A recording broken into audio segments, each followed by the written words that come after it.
Afternoon dear students, एक नया topic UHV unit 2 का the self is a central to the human being. Self is a central to the human being. इसको अगर हम देखने जाते तो self is the coexistence of I and body, और इसमें जो भी आई एंड बॉडी वो था the different entities. I is the consciousness unit और body is the material unit. और इसमें देखने जाते हैं तो दोनों में इंफॉर्मेशन का एक्सचेंज हो रहा है कि इंस्ट्रक्शंस कॉन्शियसनेस यूनिट के पास, उसके सेंसेशन के थ्रू आ रहे मटेरियल यूनिट के पास।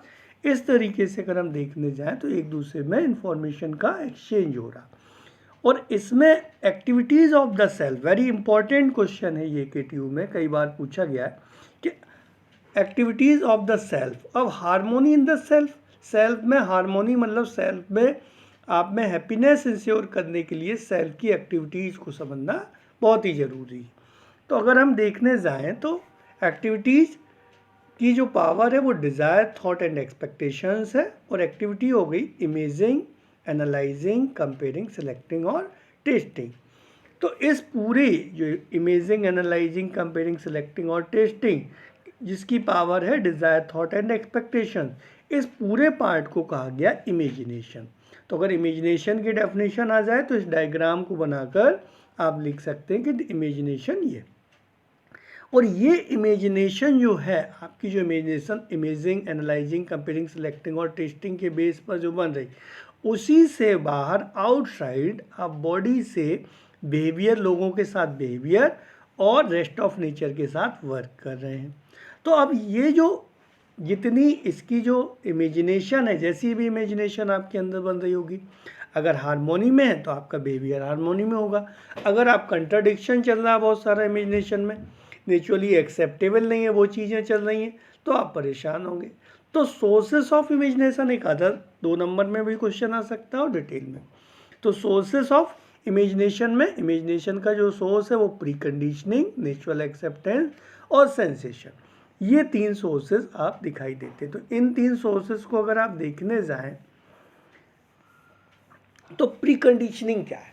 तो it means the beliefs, notions, norms, ideas, views, assumptions, goals, etc. prevailing in the families, society which may influence the imagination.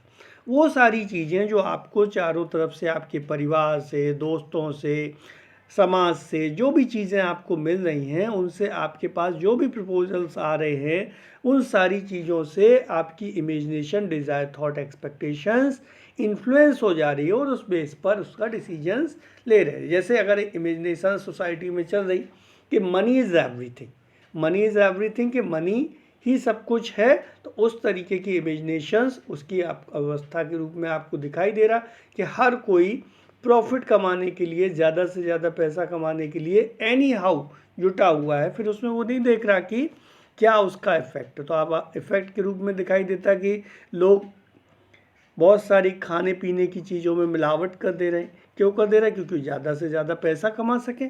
और फिर कहते भी व्यवस्था में घूमें कि भाई बहुत सारा दूसरे जो खाने पीने का काम नहीं कर रहे, जैसे कुछ लोग दवाइयों का काम कर रहे हैं, कुछ लोग ट्रांसपोर्ट का काम कर रहे हैं, अलग अलग जगह, सब जगह उसमें हर जिसको जो मौका मिल रहा है वो कर दे रहा, अगर प्री कंडीशनिंग बेस वो जी रहा। अब सेंसेशन पे देखने जाए, it is the process which is the information self read from the body through the 5 senses. जो आपकी 5 सेंसेस हैं, साउंड, टच, साइट, टेस्ट और स्मेल, इनसे जो आपको जो भी इंफॉर्मेशंस आ रही हैं, उन इंफॉर्मेशंस के द्वारा कि आपको जो भी अच्छा लग रहा, टेस्ट अच्छा लग रहा, तो आप खाने के लिए सोच रहे हैं कि ये खा लिया जाए, टेस्टी होना चाहिए, तो लगे हुए।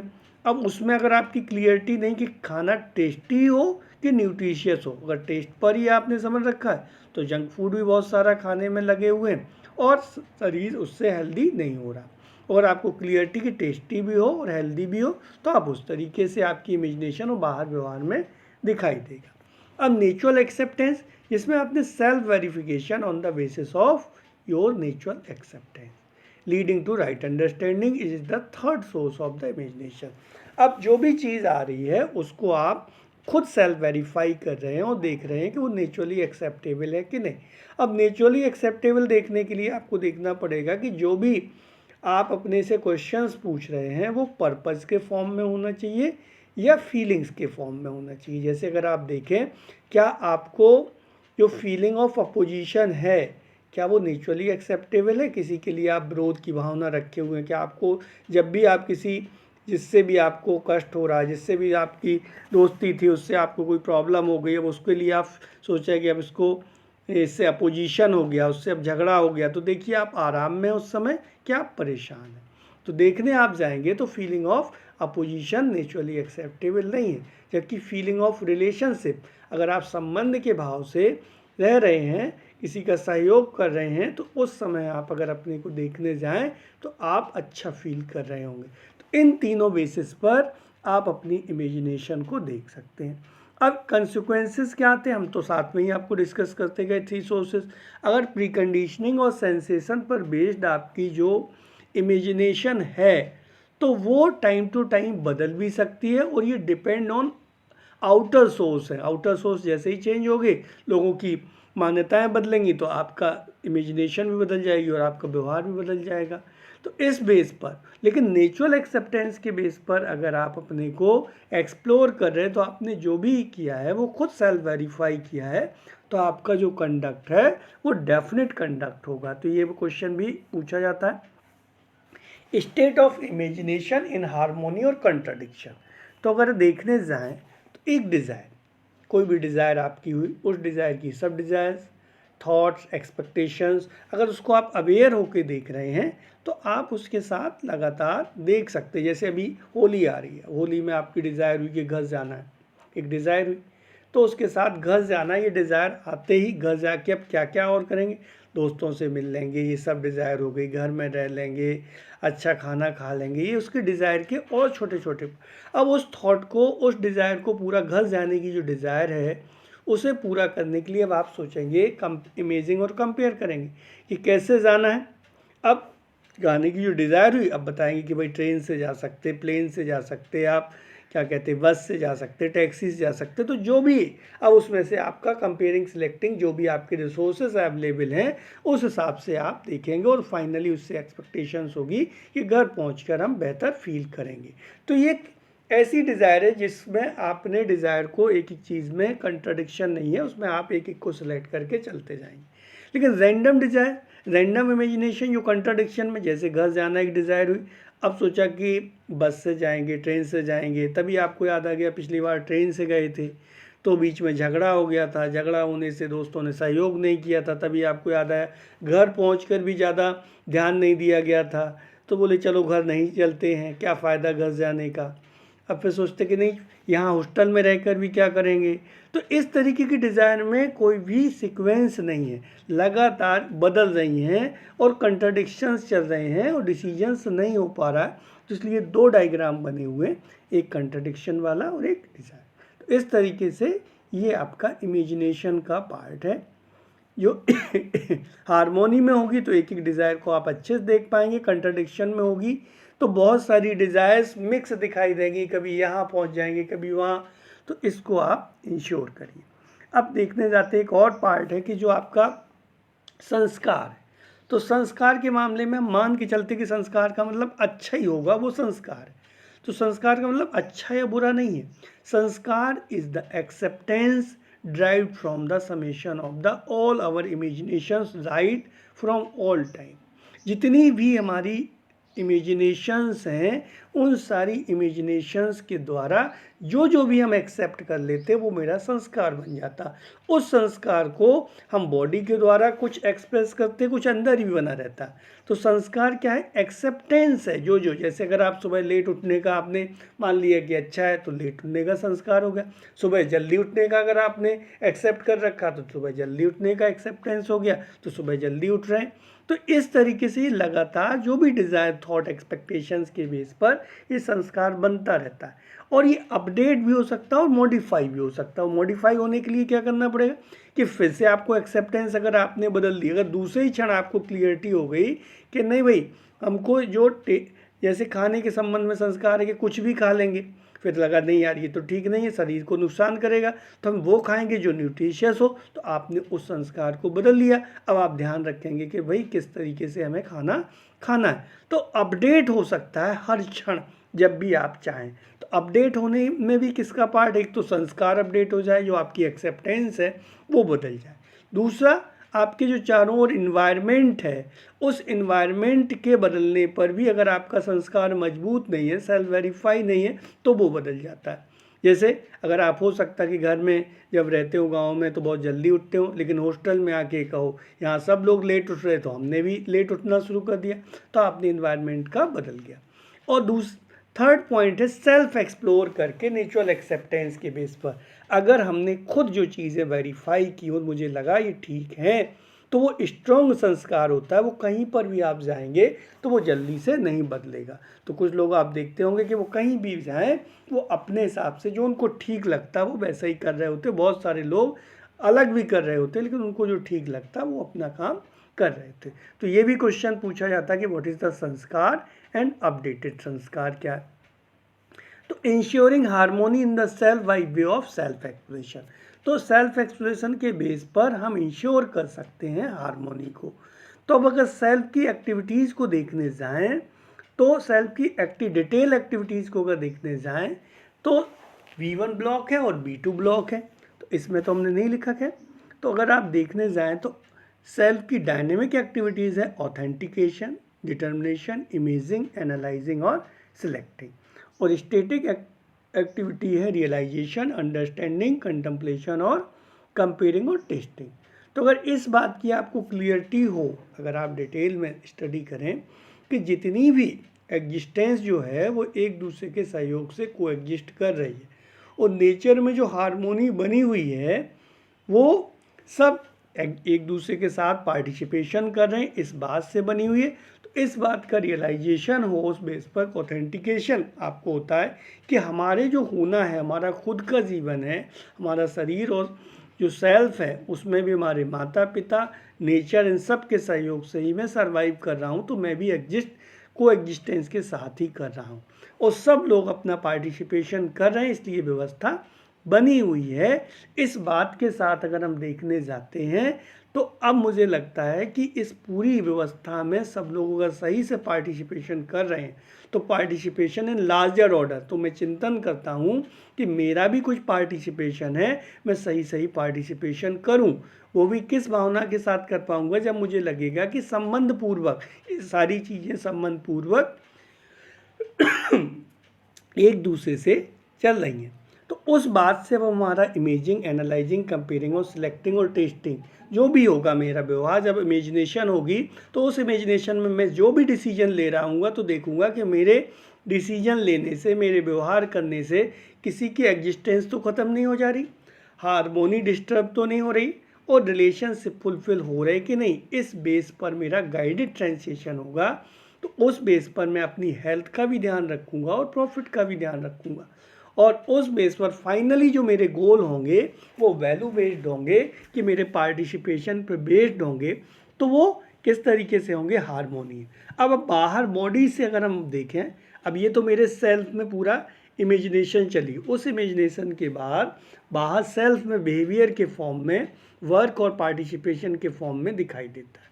तो बिहेवियर अदर ह्यूमन के बीच अगर हम करेंगे तो सही समझ के साथ अगर हम बिहेवियर करेंगे, राइट अंडरस्टैंडिंग के साथ बिहेवियर करेंगे तो लोगों को म्यूचुअल हैप्पीनेस इंश्योर होगी, जो कि लीड करेगी अनडिवाइडेड ह्यूमन सोसाइटी। और काम को अगर हम करने जाएंगे तो हर एक काम को करते समय में देखेंगे कि जो रेस्ट ऑफ नेचर है वो पार्टिसिपेशन कर रहा, तो उसकी जो भी रिसोर्सेज है उनका राइट यूटिलाइजेशन करें और जितनी मुझे ज़रूरत है उतना मैं लूँ, तो म्यूचुअल हैप्पीनेस इंश्योर हो पाएगी। तो इस तरीके से म्यूचुअल प्रॉस्पर्टी इंश्योर हो पाएगी। और एक्सप्रेशन आउटसाइड क्या दिखाई देगा, पार्टिसिपेशन करने हम जा रहे हैं तो लार्जर ऑर्डर में मेरा पार्टिसिपेशन हो, मीनिंगफुल पार्टिसिपेशन हो। इससे फुलफिलमेंट ऑफ ह्यूमन गोल होंगे जो अनडिवाइडेड यूनिवर्सल ह्यूमन ऑर्डर को डेवलप करेंगे, सार्वभौमिक मानवीय व्यवस्था को डेवलप करने में सहयोग करेंगे। तो इस तरीके से इस सब के साथ harmony of the self with the body, अगर आप देखने जाएं, ये तो आपकी सेल्फ में हारमोनी हो गई। अब अगर सेल्फ के साथ साथ harmony in the self regulation और हेल्थ को देखने जाएं तो self is a seer, doer and enjoyer. Self ही सीयर है, डूअर है एंड इंजॉयर है। तो इनको देखने जाए, सेल्फ ही डिसीजन ले रहा। तो इस डायग्राम को आप, एक कॉन्शियस यूनिट है और एक मटेरियल यूनिट है। तो सेल्फ आई एम हूँ, बॉडी माई बॉडी भी है। I want to live, self जीना चाहता, my body is use an instrument को यूज करते हुए। I want to live with continuous happiness, मैं कॉन्टिन्यूस हैप्पीनेस के साथ जीना चाहता हूँ। फिजिकल फैसिलिटी इज, किस तरीके से हम उसको रिक्वायर्ड किसके लिए है, for nurturing, protection and right utilization के लिए। तो टू अंडरस्टैंड, अगर हम हारमोनी को समझ लें तो सेल्फ से लेकर इंटायर एग्जिस्टेंस तक पूरी सब जगह हम अपना पार्टिसिपेशन करके क्या कर सकते हैं, हारमोनी को इंश्योर कर सकते हैं। और अपनी बॉडी का सही यूटिलाइजेशन करके हम प्रोटेक्शन और राइट यूटिलाइजेशन के द्वारा पार्टिसिपेशन कर सकते हैं। तो I am a share, doer and enjoyer. जो भी मैं देख रहा हूँ मैं ही कर रहा हूँ और मैं ही उसका एंजॉय ले रहा हूँ। Body as a instrument, body instrument. अगर आप देखने जाएं कि जैसे आप ये वीडियो अगर देख रहे हैं या सुन रहे हैं तो सुनकर क्या अर्थ निकालना, कान के पास तो साउंड आ रही, लेकिन अर्थ निकालना तो आपका ही काम है। तो अगर आप देखने जाएं, जैसे अगर आप बुक पढ़ रहे हैं, आप लिख रहे हैं, तो वो वर्ड जो लिखे हैं जिस भी लैंग्वेज में लिखे वो तो केवल एक बनी हुई चीज़ है, सिंबल्स हैं, लेकिन उन सिंबल्स का क्या मीनिंग निकालना ये आपने ही समझना है। आई एम अ डूअर। अब कौन सी बुक, बहुत सारा कि कौन, जैसे आपका एग्ज़ाम आने वाला तो कितने घंटे आपको पढ़ना है, कौन सी किताब पढ़ना, कितना आपको लिखना है, ये डिसीजन कौन ले रहा, बुक ले रहा है कि आप खुद डिसाइड करेंगे कि कितनी देर आपको क्या करना है और क्या नहीं करना। तो ये डिसीजन लेने, और जो भी आप डिसाइड करेंगे बॉडी उसको करने के लिए, जैसे ही आप इंस्ट्रक्ट करेंगे तो बॉडी उसको सही से करेगी। लेकिन अगर आप नहीं करेंगे तो इसलिए आप ही का ही डिसीजन है। और अगर आप देखने जाएं, इन सारी चीज़ों का जो भी पार्ट है, जो भी आप कर रहे हैं सही गलत, उन सब का जो भी परिणाम आ रहा है उस सबको एंजॉय करने वाले आप ही हैं। अगर आपने बेहतर तरीके से अच्छा हेल्दी फूड खाया, आपने डिसीजन लिया तो आपका शरीर हेल्दी हो रहा है, तो आप उसका एंजॉय ले रहे हैं। अगर आपने दूसरे डिसीजंस लिए तो उसके कारण आप परेशान हो रहे हैं, तो आप ही डिप्रेस्ड फील कर सकते हैं, आप ही इंथ्यूज्ड फील कर सकते हैं। बॉडी तो केवल रिफ्लेक्शन दिखाई दे सकता है। तो I am a seer, doer and enjoyer. अब body is a self organize system and an instrument of the self. अब बॉडी खुद में सेल्फ ऑर्गेनाइज्ड है। जैसे बॉडी के हर एक पार्ट को आप, ऐसा नहीं कि आपको देना पड़ रहा कि भाई खाना खा लिया अब इसका डाइजेशन करो, ये करो, ये सब कुछ बॉडी में पहले से सेल्फ ऑर्गेनाइज है। लेकिन ये पूरा सिस्टम सिंक्रोनाइज्ड भी है, लेकिन इसमें हमेशा कंसेंट किसकी है, सेल्फ की। सेल्फ के कंसेंट से ये अपने आप चल रहा है। अगर जैसे आपका जब तक कंसेंट है तब तक ये चल रहा, नहीं तो आप देखते कि कुछ लोग कंसेंट, अगर इनको क्लियरिटी नहीं है, उन्हें लगता है कि बॉडी ठीक नहीं है, ये जीवन ही ठीक नहीं, तो बॉडी में खुद ही अपनी सांस रोक लेते हैं या खुद ही अपने शरीर को नुकसान पहुंचा कर उसे ख़त्म करते हैं। तो वो डिसीजन बॉडी नहीं ले रही, आप ले रहे हैं। तो बॉडी वैसे तो सेल्फ ऑर्गेनाइज है, तो इसको सेल्फ रेगुलेशन इसके अंदर खुद ही, अगर जैसे एक टाइम पर आप सो जाते हैं, उस सोने के रेस्ट के कारण आपके शरीर के जितने भी ऑर्गन्स, जितना भी उनको रिक्वायर्ड है वो रेस्ट मिल जाता है, वो अपने को एनर्जेटिक फील करके फिर से जो भी उनमें प्रॉब्लम हुई होती है वो ठीक कर लेते हैं। तो इस तरीके से सेल्फ रेगुलेशन है उसके अंदर। हेल्थ ऑफ द बॉडी, अगर बॉडी की हेल्थ को इंश्योर करना तो हेल्थ का मतलब क्या है कि body act according to instruction of self, self के इंस्ट्रक्शन से चलती रहे, कि आप उसे जो भी कहें। लेकिन कभी कभी क्या होता कि आपको भाई तबीयत भी ठीक नहीं है, फिर भी अगर एग्ज़ाम देने जाना तो जा ही रहे, तो इंस्ट्रक्शन, तो तब भी बॉडी हेल्दी नहीं है, लेकिन आपके इंस्ट्रक्शंस को फॉलो कर रही। इसलिए केवल इंस्ट्रक्शंस को ही फॉलो करना हेल्थ नहीं है। The part of the body जितने भी पार्ट बॉडी के हैं वो हार्मोनी में हों, इन ऑर्डर हों, सही से फंक्शनिंग कर रहे हों, तो इन पूरे को मिलकर बॉडी की हेल्थ बनती। लेकिन इस हेल्थ को इंश्योर करने का काम किसका है? सेल्फ का। तो इसको कहा गया सेल्फ रेगुलेशन। सेल्फ रेगुलेशन क्या है? To our responsibility toward the body. Self की रिस्पॉन्सिबिलिटी टुवर्ड द बॉडी कि नर्चरिंग द बॉडी, बॉडी को नर्चर करे by providing the right air, water, food, sunlight, protection from unavoidable condition. जो भी unavoidable conditions हैं, ठंड लग रही है, गर्मी लग रही है, उन सबसे उसे प्रोटेक्ट करे। Right utilization would means using the body for the purpose of self. उसको सेल्फ के पर्पज में रिस्पॉन्सिबिलिटी के साथ, इस सब के साथ अगर रह रहे हैं, तो अगर हम कहने जाएं कि सेल्फ रेगुलेशन क्या है, the feeling of responsibility toward the body is called at the feeling of self regulation.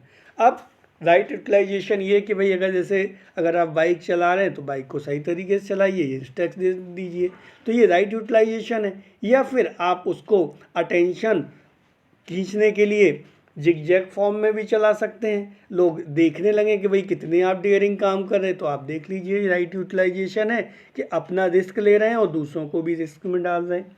तो इस तरीके से ये सेल्फ रेगुलेशन के बॉडी की हेल्थ और प्रोटेक्शन, उसका राइट यूटिलाइजेशन का जिम्मा सेल्फ पर ही है। अब अगर इसको देखने जाते हैं कि किस तरीके से हम प्रोग्राम सेल्फ के लिए करें, तो नर्चरिंग ऑफ द बॉडी, ये आपको डायग्राम दिख रहा है। तो nurturing of the body first एक होकर देख रहे हैं कि इनटेक क्या लें? ऐसा खाना खाएं जो न्यूट्रिशियस हो। इनटेक में आपका खाना, पानी, एयर, सनलाइट, ये सब कुछ इनटेक का पार्ट है। तो सही तरीके से आप इनटेक लें। आप अच्छा खाना खा रहे हैं, ये अच्छी बात है, बढ़िया खा रहे हैं, लेकिन इससे ही आप हेल्दी हो जाएंगे ऐसा नहीं है। इसके लिए बी पार्ट है रूटीन, कि आप पता चल रहा रात को 2 बजे खाना खा रहे हैं, रात को 3 बजे सो रहे हैं, तो आपका खाना तो बहुत हेल्दी है, लेकिन शरीर का रूटीन ही गड़बड़, तो वो डाइजेशन ही नहीं हो पा रहा। तो इसलिए हेल्थ के लिए इनटेक भी सही हो और रूटीन भी सही हो। अब आते हैं 2A, कि इन दोनों को आपने सही से कर लिया कि सही समय पे सोएं, सही समय सही खाएं। अब 2A में फिजिकल लेबर, शरीर से अगर आप लेबर कर रहे हैं, फिजिकल लेबर का मतलब होता है कि शरीर का लेबर करते हुए कुछ प्रोडक्शन कर लेना। जैसे आप पैदल गए 1 किलोमीटर दूर, अगर सब्जी मंडी है और वहाँ से आप पैदल भी चले गए और सब्जी भी ले आए, साइकिल से सब्जी ले आए, तो आपका लेबर भी हो गया और उससे काम भी हो गया, ये फिजिकल लेबर। तो उसके द्वारा शरीर के अंगों की एक्सरसाइज होगी। अगर ये आप नहीं कर रहे हैं तो फिर क्या करना पड़ेगा? फिर एक्सरसाइज करिए, 10 से 20 मिनट एक्सरसाइज अपने शरीर करिए, जिससे कि वो सही से ठीक रहे। और इस सब के साथ शरीर की एक्सटर्नल ऑर्गन्स और इंटरनल ऑर्गन्स सही रहें, इसके लिए बैलेंसिंग करने के लिए आपको आसन और प्राणायाम भी करना चाहिए, ब्रीथिंग एक्सरसाइज करना चाहिए। और इन सब अगर आप ये तीनों चीज़ें फॉलो करते रहेंगे तो शरीर आपका कैसा रहेगा? हेल्दी रहेगा। लेकिन फिर भी अगर शरीर बीमार हो जाता है तो आप मेडिसिन्स लीजिए। मेडिसिन्स में पहले आपके पास जो मेडिसिन्स हैं नॉर्मल, जैसे खांसी जुकाम हो गया, तो आराम से आप क्या कहते हैं, अदरक है, हल्दी है, काली मिर्च है, सबकी चाय पी सकते हैं, इनको खा पी सकते हैं, तो इनसे ही ठीक हो जाए। अगर नहीं ठीक हो रहा है तो डॉक्टर को दिखाइए और ट्रीटमेंट लीजिए। तो इस बेस पर आप लगभग अपने स्वास्थ्य को अपने सही तरीके से जीकर 80 से 90% ठीक रख सकते हैं। लेकिन बाहर के वातावरण के कारण आप हो सकता है बीमार हो जाएं, तो आपकी इम्यूनिटी इतनी ठीक रहेगी कि वो बेहतर काम कर पाएंगे। अब प्रोटेक्टिंग द बॉडी किस तरीके से प्रोटेक्ट करें? तो physical environment, clothing, shelter, vaccination, ये सब पार्ट हैं जिससे शरीर को आप प्रोटेक्ट कर पाएँ। राइट यूटिलाइजेशन ऑफ बॉडी का राइट यूटिलाइजेशन कर पाएँ कि अपने शरीर के सदुपयोग करते हुए घर में, परिवार में पार्टिसिपेशन कर पाएँ। अब घर में पता चल रहा है कि भाई छुट्टियाँ हैं, तब भी आप आराम कर रहे हैं, तो घर में आप रहते हैं, तो हो सकता है कि मम्मी पापा के साथ रह रहे हैं तो उनके साथ थोड़ा सहयोग भी कर लीजिए, तो ये घर में पार्टिसिपेशन हो पाए। अगर जहाँ भी आप हैं, क्लास में जैसे पता चला लाइटें खुली पड़ी हुई हैं, तो अगर आप जा रहे हैं तो लाइटें बंद कर दीजिए, तो जिससे आपका शरीर का सदुपयोग भी हुआ और रिसोर्सेज का भी सदुपयोग हुआ। तो मेरा पार्टिसिपेशन रिगार्डिंग माई सेल्फ और माई बॉडी तो क्या है? To make effort harmony in the self and the body, कि इस अपने पार्टिसिपेशन के द्वारा मैं अपनी बॉडी के लिए सही सही डिसीजन ले पाऊँ, इस बात की मेरे अंदर समझ आ जाए, तो इसको मैं इंश्योर कर पाऊँ इस तरीके से कि understanding the right feeling in the self, it means ensuring understanding of feeling of relationship और harmony and coexistence. In this way right understanding and the right feeling becomes the guide for my imagination. Imagination अगर सही से चल रही है तो आपका behaviour भी सही होगा। इस तरीके से हम अपने इमेजिनेशन को सही से नेचुरल एक्सेप्टेंस के बेस पर अगर हम चलाएंगे तो हमारे जो संस्कार हैं वो भी धीमे धीमे बेहतर हो पाएंगे और हमारा जीना बेहतर हो पाएगा। इस तरीके से ये आप इंश्योर कर सकते हैं। तो AKTU के हिसाब से तो ये सारे क्वेश्चंस को मैंने एक्सप्लोर किया, लेकिन लाइफ के हिसाब से भी अगर आप इसको इम्प्लीमेंट करेंगे तो निश्चित रूप से आपकी बॉडी बेहतर काम कर पाएगी। Thank you.